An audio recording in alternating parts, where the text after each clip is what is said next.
Welcome to AI Convo Cast, where we bring you the latest in AI and tech innovation. Quick housekeeping. Check out the affiliate links in our description. Using them supports the show, and please don't forget to rate, review, and share if you like what you hear. Let's jump right in. Welcome to the deep dive. Today, we're jumping straight into AI and VR, or really how they're coming together. Right. It's moving incredibly fast. Exactly. And it feels like there's just so much information, it's easy to get lost. So that's what this deep dive is for. We've gone through recent articles, market reports, event highlights, basically everything around AI and VR up to today. And our mission really is to pull out the key trends, who the big players are, and where things might be headed, without all the super technical stuff. Yeah, cut through the noise a bit. And it's interesting because we're actually seeing things happen now, not just talk, real products, real integration. It feels like it could actually change how we, use technology day to day. Absolutely. And a perfect place to start, I think, is Apple and the Vision Pro. Yeah. They just pushed out Vision OS 2.4 end March. Yep. And the big headline there was Apple Intelligence, the AI features. Right. It wasn't just a small update. They're baking AI right into the OS. Exactly. Things like the writing tools, proofreading, rewriting, summarizing text. I mean, if you're using a Vision Pro, that's potentially a big productivity jump right there in that spatial environment. And it's not just work stuff either, is it? They added Image Playground, Genmoji. Right. Generating images from text, making custom emojis. It shows they're using AI for creativity, too. Plus, the photo search using natural language. Just being able to ask for a picture instead of scrolling endlessly. That feels much more intuitive. It really does. It highlights this trend of AI becoming this sort of invisible assistant, just woven into tasks, whether it's cleaning up an email or finding a photo. So for the user, these immersive devices are becoming maybe less just for fun and more like actual tools for work and creating things. That seems to be the direction, yeah, making them more indispensable. Okay, so switching gears a bit, let's talk Meta. Their commitment to the metaverse, Reality Labs. Yeah. Huge. We're talking, what, a $100 billion spending plan reported for XR? The investment is massive. And you have to consider that alongside the pretty significant losses Reality Labs has posted. Yeah, that leaked memo from Andrew Bosworth calling 2025 most critical.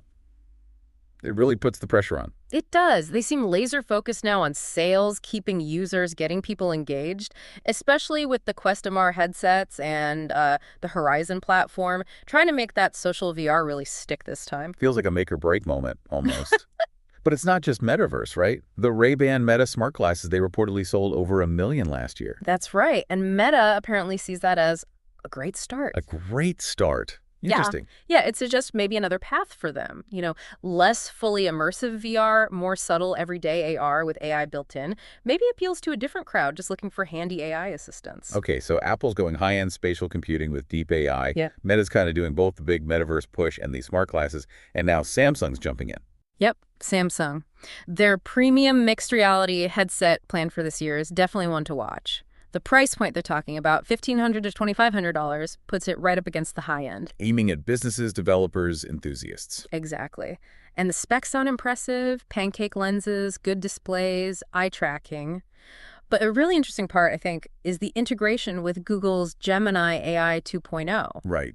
How does that change things? Well, the idea is more intelligent, more interactive virtual experiences. Imagine an AI assistant in your MR view that really understands context, helps you naturally. Yeah. That could be a key difference maker for Samsung, potentially offering more utility. So different strategies emerging. Apple, Meta, Samsung, all tackling this AI VR convergence, but maybe for slightly different audiences or use cases. Seems that way. Now, there was also the Laval virtual event recently. What came out of that? Well, specifics are still filtering through, but a big topic was apparently AI-driven virtual avatars and characters. So making the virtual worlds feel more alive? Exactly. Think NPCs in games or even virtual assistants that can interact much more intelligently, more convincingly. That could be huge for immersion, training simulations, you name it. Makes sense. And speaking of games, April seems to have brought some new VR content. Which is always crucial, right? Keeping people engaged. Absolutely vital. Like that new game, Eggy. It's a mixed reality pet simulation. Sounds kind of fun, accessible. Yeah. And also someone ported a scene from Half-Life, Alex to the Quest 3. Apparently it runs pretty well. Got good feedback. Wow. Alex on Quest 3. That's impressive. Shows how capable standalone VR is getting. Definitely. This constant flow of content, both new ideas and ports of popular stuff, is what keeps the ecosystem healthy. And it seems like the market overall is feeling pretty positive about all this activity. Yeah, the general sentiment is optimistic. You see these growth projections, the VR market going from around, $32 billion this year, up to maybe $187 billion by 2030. That's a huge jump. A TAGR of over 42%. It has. It shows a lot of belief in the long-term potential from investors from the industry. Okay, big numbers, exciting tech. But we also need to talk about the user side, the actual experience, the hurdles. Right, and feedback is kind of mixed, isn't it? People love the immersion, especially for games or even productivity on something like the Vision Pro. They see the potential, but you still hear the concerns about, weight, comfort, wearing these things for hours. It's still maybe not quite there for everyone. That's a basic hardware thing that needs solving for really wide adoption. Yeah, that seems like a persistent issue. And while adoption is growing gaming, healthcare, education are driving it. Maybe over 34 million users this year. Some areas are slower. Like social VR. Exactly. Platforms like Horizon Worlds, the reported active user numbers are still relatively low, under 200,000, some reports say. So cracking that code for truly engaging social VR, getting people to stick around, that's still a challenge. So promising direction, but definitely still bumps in the road. Hardware comfort, compelling social spaces.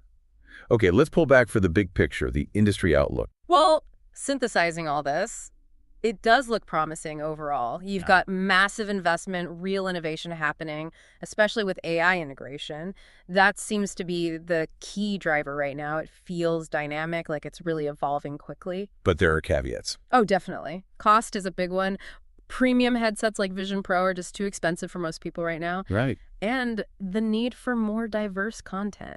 Not just games, but other compelling reasons to put on a headset regularly. That's still crucial for broader appeal. And we can't ignore the Meta situation, the Reality Lab spending. Nearing $60 billion in losses since 2020. That's a number that makes people ask questions, even with the AI focus now. Absolutely. It raises questions about sustainability long-term, for sure. So it's this picture of huge potential, but also significant hurdles and financial pressures. Fascinating, really.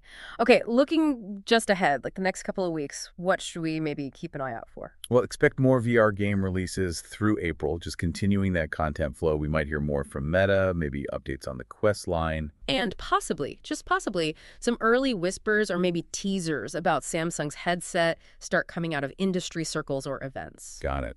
So to kind of wrap up our deep dive today, what are the main takeaways? I think it's clear there's a major push for AI integration in VR and AR from Apple, Meta, Samsung. That's undeniable. The market expects big growth, driven by hardware and software progress. Right. But challenges remain. Cost, comfort, content diversity. These need solutions for mass adoption. And those huge investments, like Meta's, they carry big financial weight. It really feels like a pivotal moment. This AI and VR convergence, it could really change things beyond just games. How we work, learn, connect. Absolutely. The next few years feel critical in deciding which approaches win out and how deeply these techs actually weave into our daily lives. Which leads to a final thought, maybe something for our listeners to chew on. With AI and VR advancing so fast and merging like this, what are the unexpected ways they might reshape our daily lives soon?